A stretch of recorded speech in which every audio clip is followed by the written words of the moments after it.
we remain steadfast in our commitment in delivering local news that matters. Stories that inspire. Enriching the lives of Filipinos in the Philippines and across the globe.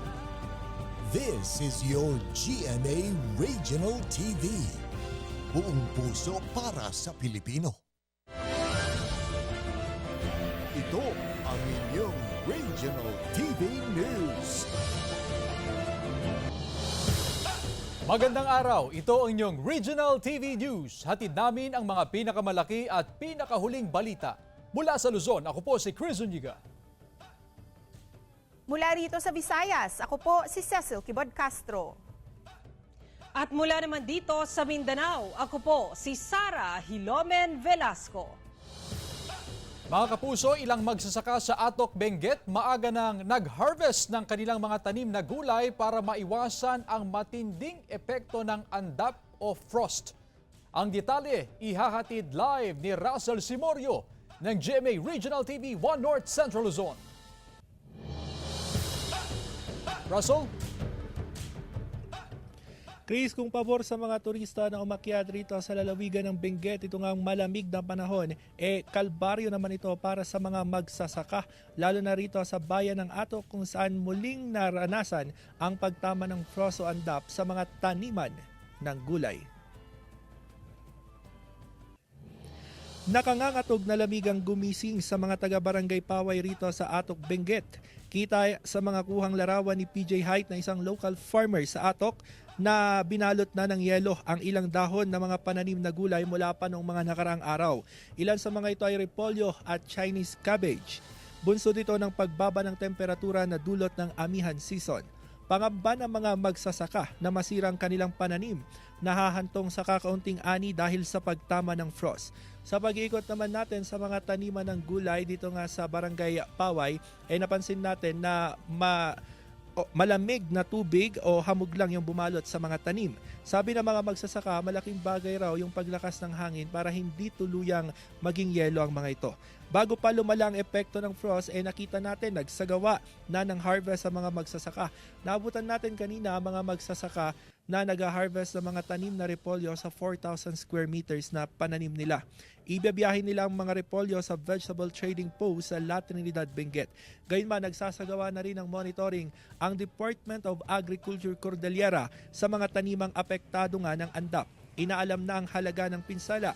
Tuloy-tuloy naman ang pamamahagi ng assistance ng DA. Tinutulungan nila ang mga magsasaka para mabilis na maibenta itong kanila mga aning gulay. Tumulong din ang mga kawani ng DA sa pag-harvest ng mga pananim na repolyo sa bayan naman ng Mankayan.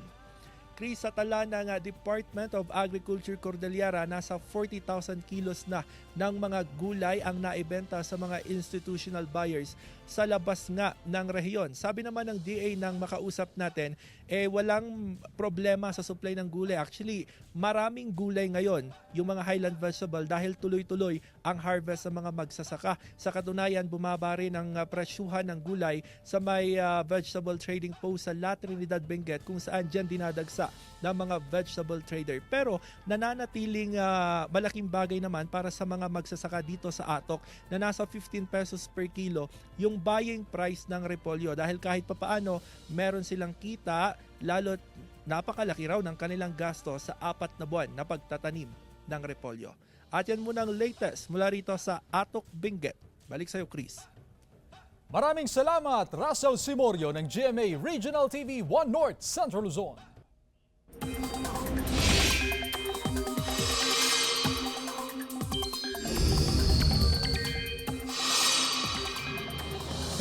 At sa kaugnay na balita, ilang bahagi ng bansa ngayon ang binabalot ng lamig ng hanging amihan. Narito ang report. Mga kapuso, patuloy na binabalot ng lamig ng hanging amihan ang ilang bahagi ng bansa. Kaninang alas 2 ng madaling araw, naitala ang 13.8 degrees Celsius na temperatura sa City of Pines, Baguio. 20 degrees Celsius sa Tanay Rizal, 21 degrees Celsius sa Tuguegarao, Cagayan, 21.2 degrees Celsius sa Basco, Batanes habang 23.2 degrees Celsius sa Quezon City. Dahil sa amihan, maalon at delikado ngayon ang pumalaot ang maliit na sasakyang pandagat sa mga dagat na sakop ng Cagayan Valley Region, Aurora at sa ilang baybayin ng Ilocos Norte, Quezon, Bicol Region, Samar at Leyte Provinces, Dinagat at Surigao Provinces kasama ang Siargao at Bukas Grande Islands.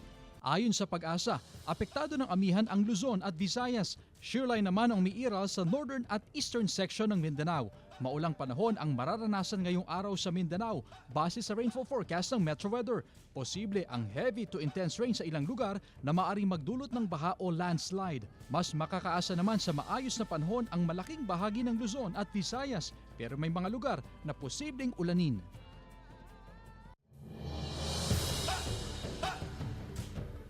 Pasintabi mga kapuso, sensitibo ang video na inyong matutunghayan. Kuha ito ng CCTV sa dalawang babae na tumatawid sa pedestrian lane sa kalsada sa Barangay Poblacion South sa bayan ng Oton, Iloilo. Nang nasa gitna na ng kalsada ang dalawa, bigla na lang silang nasagasaan ng isang modernized jeepney. Dahil sa lakas ng impact ng pagkasagasa, nabasag ang windshield ng modernized jeepney at nakalakad pa ang mag-ina ng halos 10 metro ayon sa pulisya. Agad na dinala sa ospital ang mga biktima pero nasawi kalaunan si Lea Layos, 42 anyos, habang kasalukuyang ginagamot sa ospital ang anak nito na edad 17 anyos. Ayon sa ilang nakasaksi sa aksidente, mabilis ang takbo ng modernized jeepney at kinilala ang driver nito na si Joey Poblador ng San Joaquin, Iloilo. Kasalukuyang nakakulong sa Oton Municipal Police Station si Poblador. Hindi pa nakapagdedesisyon ang pamilya kung magsasampa sila ng kaso laban sa driver. Makapal sila sa usapdaan. She's unfortunately, sila sa tumasang highway na makross na kalsada, nabungkuan sila sa modernized jeep na to. Ilang residente sa bansa ang nakapirma umano sa ipinalibot na People's Initiative para baguhin ang konstitusyon. Si Jessica Kalinog ng GMA Regional TV Balitang Bicolandia para sa detalye. Sa ipinadalang larawan ng isang concerned citizen na hindi na nagpakilala pa, makikita ang kumpulan ng mga residente sa isang barangay sa Pangasinan. Binigyan umano sila ng form at pinapirma. Nakasulat sa form ang panukala na naglalayong amyendahan ang 1987 Constitution. Ayon sa isang residente, pinangakuan raw kasi sila ng ayuda na makukuha sa Pebrero kapalit ng kanilang pagpirma. Sabi kasi nila may ayuda daw. Kailangan daw pumirma and then top mark and then yung ID daw is kailangan dalhin. Amendment revisions daw siya. Sa probinsya ng Sorsogon, kasabay ng kaliwat kanang issue sa People's Initiative, ilan sa mga residente ang aminadong hindi nila ito gaanong naiintindihan. Isang residente pa nga ang pumirma sa pag-aakalang may matatanggap na ayuda. Akala ko po para sa ayuda, basta po pinalista lang po yung mga botante sa bahay. O pinalagay po yung mga present number. Umalma naman ang isang kapitan ng barangay bunsod sa issue sa umano'y nangyayaring vote buying. Sa issue na 100 pesos per perma, wala po kaming tinanggap na 100 pesos bali sa aligasyon na nagbibigay sa amin ng 100 pesos. Sa social media, ipinakita ng isang netizen sa Mandawi City, Cebu, ang form na pinapirmahan daw ng leader ng isang barangay official para sa pagbabago sa 1987 Constitution. Kinumpirma naman ng COMELEC Mandawi City na mahigit 35,000 na pirma na ang inendorso sa kanila mula sa 27 barangays ng lungsod. Nakatakda namang magsagawa ng verification process ang COMELEC. Sa Barangay Bo Obrero, Lapos, Iloilo City, aminado si Nanay Maylin na hindi niya naiintindihan noon ang charter change, pero naliwanagan din ito sa tulong ng kanyang anak, kaya pumirma na siya. Tiyan mo ko change sa na. Tiyan mo na gipabasa ko sa bata ko kay ako daan hindi na ako daan kakita. Maham mo na gibalita sa TV kung gaugyon ka o kung wala. Amo na Tiyan mo malang ito pirma na mo na ipasa na mo balik. Ilang residente naman sa Barangay 74A Matina Crossing, Davao City ang hiningian daw ng pirma kapalit ng ayuda umano para sa tupad. Isang stub naman ang ibinigay sa kanila matapos pumirma. Pero isa pala itong petisyon para amyendahan ang konstitusyon sa pamamagitan ng People's Initiative Movement. Sa ilalim ng konstitusyon, maaaring gamitin ang People's Initiative sa pag-amyenda sa saligang batas. Basta makalikom ng pirma mula sa 12% ng registered voters ng bansa at 3% ng rehistradong botante sa bawat distrito. Pero sa ilalim ng COMELEC Resolution 10650, maaaring ma-void ang signature campaign kung mapatutunayang may public funds na nagamit para rito o kung tinakot ang mga tao para pumirma. Mula sa GMA Regional TV Balitang Bicolandia, Jessica Kalinog, nagbabalita para sa GMA Integrated News. Pinakawalan ang mahigit 200 olive ridley sea turtle hatchlings sa Ligao City, Albay. Tunghayan sa report ni Jessica Kalinog ng GMA Regional TV Balitang Bicolandia. Umabot sa 216 olive ridley sea turtle hatchlings ang pinakawalan sa karagatang sakop ng Ligao City, Albay. Nasa 127 hatchlings ang mula sa Barangay Kabarian, habang 108 naman ang nakuha sa Barangay Katburawan. Ayon kay Bob Porcalyan ng Coastal Resource Management Ligao City LGU, halos mahigit 2 buwan din nilang binantayan at inalagaan ang mga itlog hanggang sa tuluyan ng mapisa ang mga ito. Patuloy naman ang panawagan ng LGU sa mga residente na protektahan ang wildlife species na nagbabalanse sa ecosystem. Isang pawikan naman ang matagumpay na naibalik sa karagatang sakop ng San Pablo sa Imelda Boulevard sa bayan ng Virac, Catanduanes. Ang naturang pawikan ay aksidenteng nalambat ng mangingisdang si Leonardo Honrade na agad namang itinurn over sa mga otoridad. Ayon sa DENR, isa itong olive ridley sea turtle na nasa 50 cm ang lapad, 54 cm ang haba at nasa 8 kilo ang bigat. Nilagyan muna ito ng DENR ng tag sa isang paa para sa monitoring bago ito pinakawalan sa karagatan. Nagpaalala naman ang DENR sa publiko, lalo na sa mga mangingisda, na agad na i-report sa mga otoridad ang ganitong insidente para sa kaukulang aksyon. Kung malayo man, halimbawa sa part na ng norte, itino-turn over ho ito sa munisipyo po, sa Menro, at ipinapaalam na lang ho ito sa amin. Pwede naman po itong i-release na direkta ng municipal mayor with DNR representative o kaya ng Menro kasi hindi po natin pwedeng patagalin na hindi ito i-release sa dagat. Mula sa GMA Regional TV Balitang Bicolandia, Jessica Kalinog, nagbabalita para sa GMA Integrated News.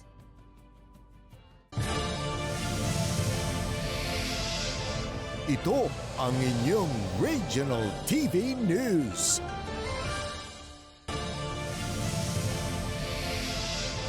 Ito ang inyong Regional TV News. Binatikos dahil sa issue ng cultural sensitivity ang sinulog performance ng isang state university sa Cebu City. Yan ang tinutukan ni Alan Domingo ng GMA Regional TV Balitang Bisdak. Muslim community, I apologize if and when because the backstop the officeman.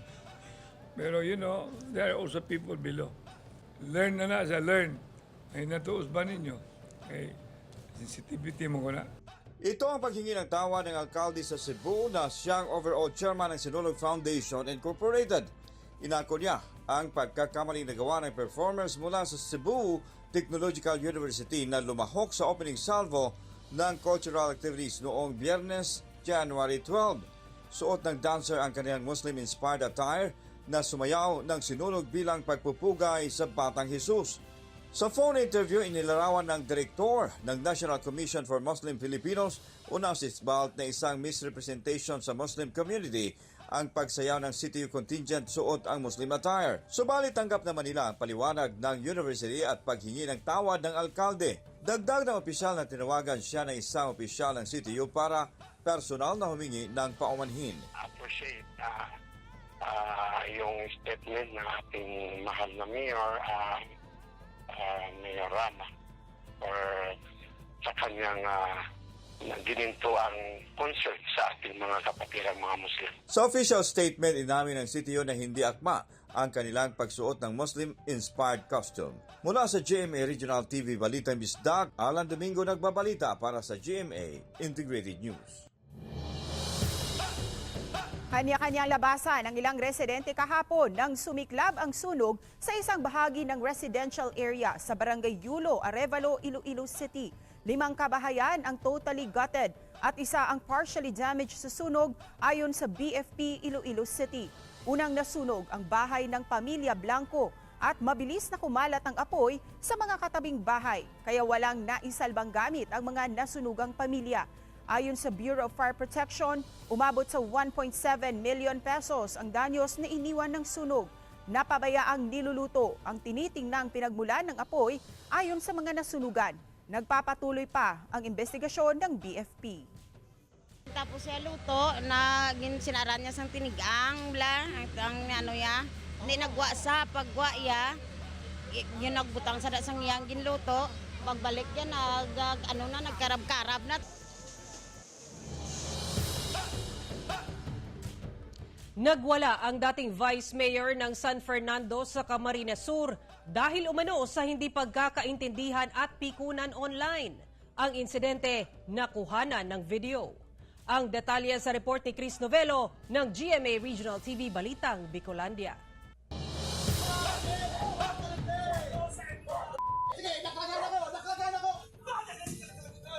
Dahil sa galit, pinagbabato ng lalaking ito ang isang bahay sa bayan ng San Fernando, Camarines Sur. Kuha ang video na ito sa labas ng bahay ng driver ng San Fernando LGU na si Elmer Nopia. At ang lalaki makikita sa video ay si dating Vice Mayor Alan Valenzuela. Kwento pa ni Nopia, nagkasagutan sila ni Valenzuela sa comment section ng social media post dahil sa water system sa bayan na binabatikos daw ng dating opisyal. Pero nauwi ito sa mas maanghang na sagutan sa comment section ng post. Tapos nagkasirimbagan po kami naman sa comment. Sabi ko, may tinamaan ka ako si ikaw iso. Mag-comment man po siya doon baog da. Di, nag-comment po ako duman po siya na-trigger sa comment ko.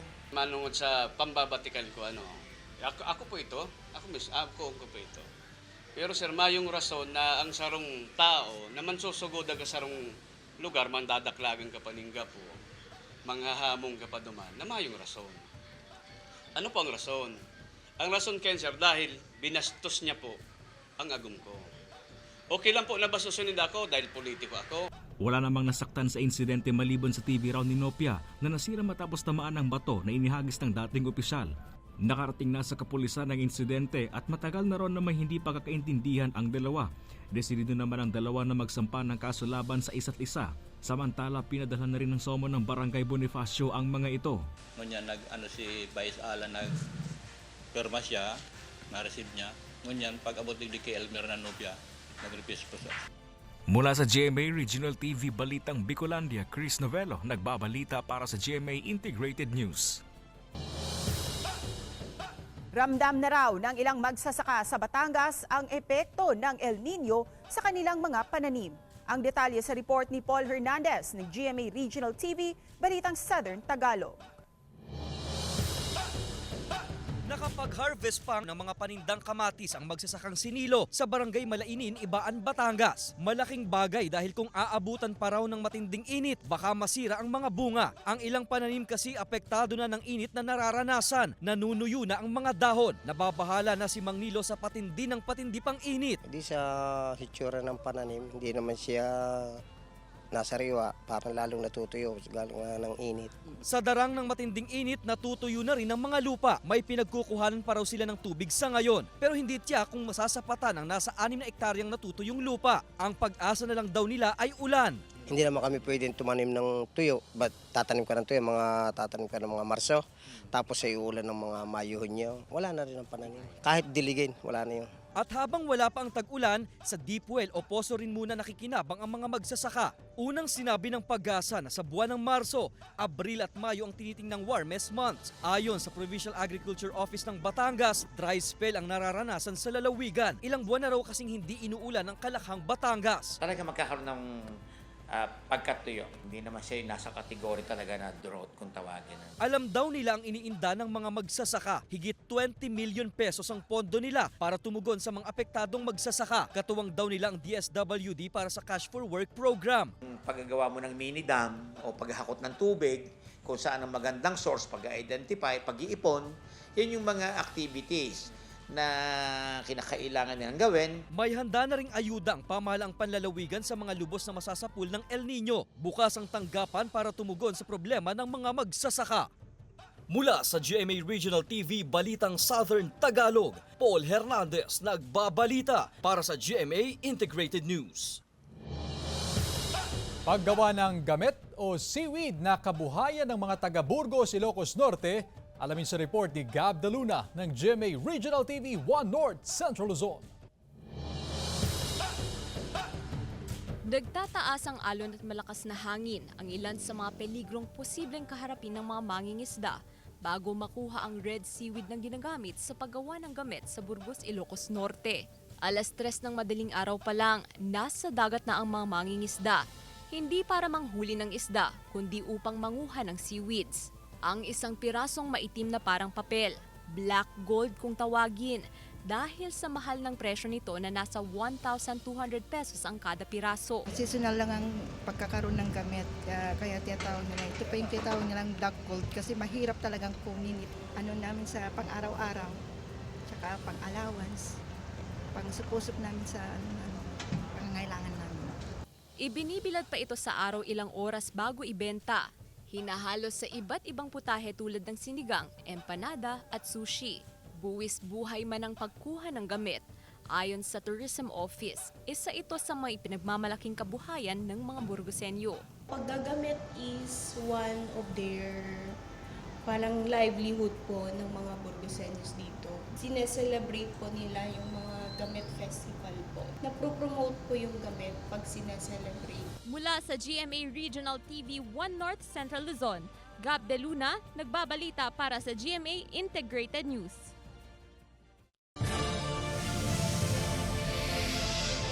Ito ang inyong Regional TV News. Ito ang inyong Regional TV News. Nararanasan daw ang maraming supply ng imported na bigas sa mga pamilihan ayon sa Samahang Industriya ng Agrikultura o SINAG. Ayon sa SINAG, hanggat hindi pa nagsisimula ang anihan ng second cropping ng mga magsasaka, aasa ang bansa sa importasyon. Mula sa 55 pesos kada kilo noong nakaraang linggo, pumalo na sa 58 pesos per kilo ang regular milled rice sa Malimgas Public Market sa Dagupan City.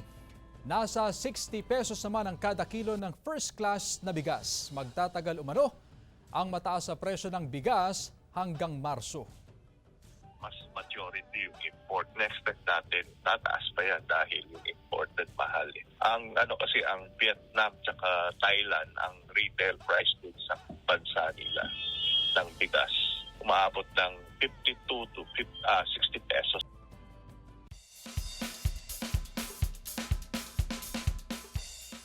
Ipinagdiwang ang second Somaya Festival ng Tribong Obo Manuvo sa Davao City kung saan binigyang halaga ang pangangalaga sa kalikasan. Tunghayan sa report ni Kent Abrigana ng GMA Regional TV 1 Mindanao. Nagpakitang gilas sa mga tribong Obo Manuvo sa iba't ibang tribal games sa selebrasyon ng ikalawang Somaya Festival sa Barangay Tambobong sa Davao City. Tulad na lang ng karang. May mga moderno rin na palaro, katulad ng basketball. May inihanda namang games para sa mga chikiting. May art workshop at games din tungkol sa Philippine Eagle at pangangalaga at proteksyon sa kalikasan.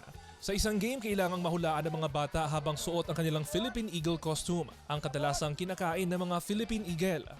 Mahigit 160 na bata edad 4 anyos hanggang 14 anyos ang nakisaya sa mga palaro. Nagpakitang gilas naman ang ilang chikiting sa kanilang talento. It will bring out creativity sa kada isa kay we know nga kaning mga bataan naapod sila potential, no? Nasa sila mabuhat. Si Lola Merlin, masaya para sa kanyang 4 anyos na apo. Nalingaw po. Makaapil po sila ko andiri. Nang dula nila, makatanaw po sila. Ipinagdiriwang ang Somaya Festival bilang pasasalamat sa kasaganahan na natamasa ng tribo. Kini nga tuig sa Enero, mo ni ang pagpasalamat sa tibuok ka tuig nga ang magbabaya naghatag og panalangin, naghatag og mga kadaugan o nagahatag og mga harvest. Ang core dyan ay education. So ato ang ginatuduan ng mga bata, labi na kaning mga indigenous kids, young kids, kung unsa ang ilahang tinuuhan, labi na kaning about sa conservation. Mula sa GMA Regional TV, Juan Mindanao, Kent Abrigana, nagbabalita para sa GMA Integrated News.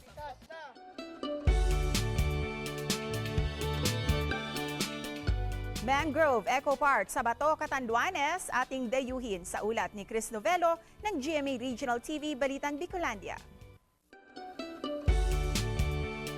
Bagamat ilang buwan pa bago ang summer, hindi na makapaghintay ang ilang turista na masilayan ng malaparaisong lugar na pwedeng pasyalan sa bayan ng Bato sa Catanduanes. Ito'y matapos muling buksan sa publiko ang Mangrove Eco Park sa Barangay Batalay noon na nahinto ang operasyon dahil sa pananalasan ng mga nakaraang sama ng panahon noong nakaraang taon. Nasa 42 hektarya ang mangrove area sa lugar at may malinis at malawak na ilog na nakapaligid dito. Makikita rin sa lugar ang maraming migratory birds. Meron na po tayo ng cottage, floating cottage, we have kayak care, and of course may mga tours na po tayo na pwede around the mangrove. Hindi naman problema ang entrance fee dahil sa halagang 5 piso, pwede ka na makapasok dito. 100 pesos naman ang renta sa floating cottage habang 200 to 500 pesos naman ang bayad sa boat tour depende sa bilang ng mga sakay na turista. Mula nung magbukas po kami, may mga na-cater na rin po kaming tourist na iba't-iba, galing sa iba't ibang bansa. Malaking tulong din daw ito sa mismong barangay dahil ang nagsisilbing mga tour guide at bangkero ay mismo mga residente ng lugar. Namamasdan ko na po na maganda pang epekto. Isang-isa na po, yung pagkakaroon po ng hanap buhay ng mga tao rito, yung napapangalagaan po yung kalinisan at kagandahan ng ating mga mangrove. Panawagan lang ng mga otoridad sa mga turista kasabay ng kanilang pag-enjoy sa lugar ay ang papapanatili ng kalinisan nito. Mula sa GMA Regional TV Balitang Bicolandia, Chris Novelo, nagbabalita para sa GMA Integrated News.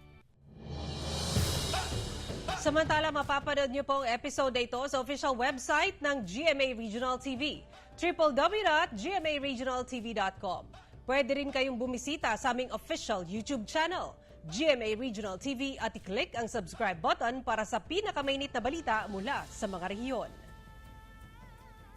Nais naming pasalamatan ang mga kapuso sa iba't ibang panig ng Pilipinas, maging ang mga kapuso natin abroad. Dahil sa GMA Regional TV, Local News Matters. Kami ang Regional TV News, buong puwersa para sa mas malaking misyon at mas malawak na paglilingkod sa bayan.